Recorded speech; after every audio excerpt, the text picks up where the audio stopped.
So this is week 2. I'm Georgia. I'm Emily. We forgot to do that last time. I'm Charlie, if you know. I can't say my name. I'm You're Viva. there. What is your understanding of the play? Well, I thought it's about a transgender who's in a relationship and is a teenager who's going through themselves and thinking about who they want to be and who they are now, and does actually want to be someone else, and she wants to be she wants to be a boy, but I think her parents and her family isn't so sure, but are supporting her. I've written down that it's pronouns about a transgender teenager experiencing the alteration of his relationship between family, friends and his boyfriend. And it was written in 2014 by Evan Placey, I think you pronounce it. Yeah, similar. I think it's about a teenager called Dean, and he obviously finds it hard to sort of like come out and tell the truth to his friends and family about how he feels, that he's trapped inside his own body and he wants to like be someone else, you know, so that he could be much happier and that to a she. What thing? Oh, you have. I learned shortly that Dean in the play, Dean is played by a female character, but she's already transgendered into a male, but it's still played by a female character.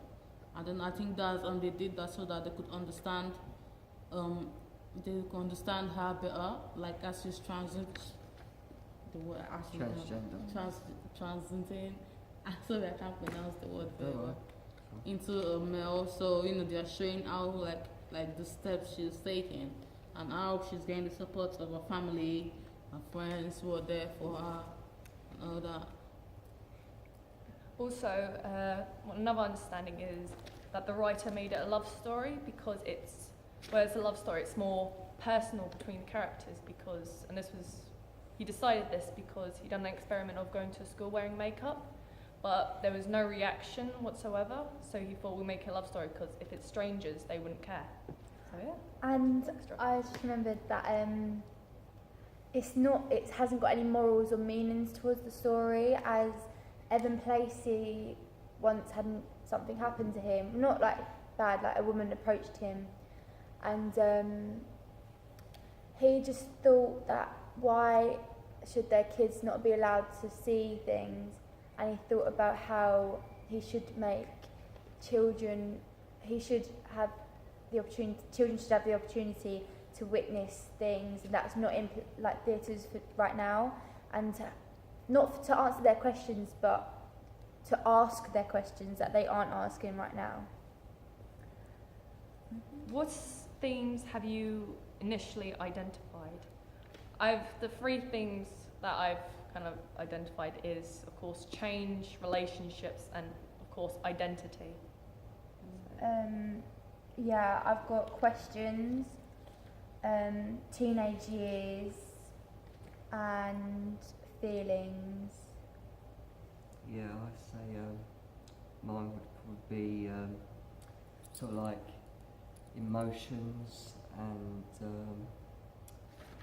same as yours, like changes and also lifestyle. Mine will be sexuality and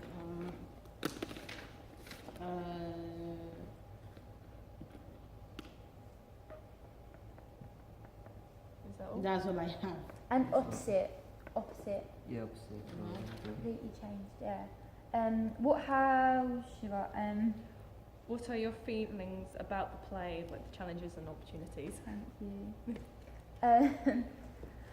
If I'm going first, I want to say I'm actually quite excited because other than normal plays, this is quite new because of the transgender part, and so it will be like a new outlook on transgender people also. So it's quite It's cool. also, and it also helps for people who are too scared to come out, and so this is sort of the way that, okay, right. Showing you it's a normal thing, a normal It's letting them process. express exactly, themselves. Yeah. It's asking questions that people are too scared to ask about themselves, and it's finding out. It's interesting because it's finding out people. It's finding out that who people actually want to be, instead of just never knowing who they actually are. And it gives them an identity. They should give them confidence that they shouldn't be scared scared of what other people might think of their sexuality, of how they feel about certain people and how what they want to be. They shouldn't be scared. They should have confidence. If people are telling them, don't do this, this is not you, don't do this, you know who you are. Some people might be prettier than you and smarter than you, but everything about you, it's you. You know what to do. You know what's best for you at the end of the day. What have you done this week? More devising work, worked on our poster. Free writing helped to express vocal ranges and controlled in the diaphragm. I was actually quite happy because singing was like the first kind of proper lesson for me. And so it was actually quite interesting because where's our first proper lesson, we just saw what the lessons will be like by the end of this week. And it's quite excited for it. Yeah. I'd probably say going over our devised pieces and probably add a narrative to it, so a bit of dialogue to put into the story, and more choreography with it as well, and having to like try and communicate with people in your group, so that, for example, I have to lift Matthias up, and we have to try and use different levels to sort of reach him higher. So I suppose we had a bit of difficulties with that, but we can always go over it in the end. We learned, like in Ailey's class, we learned to communicate with each other.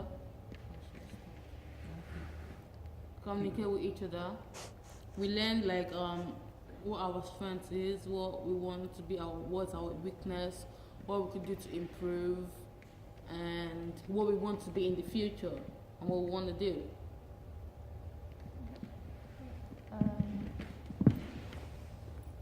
That's it? It was?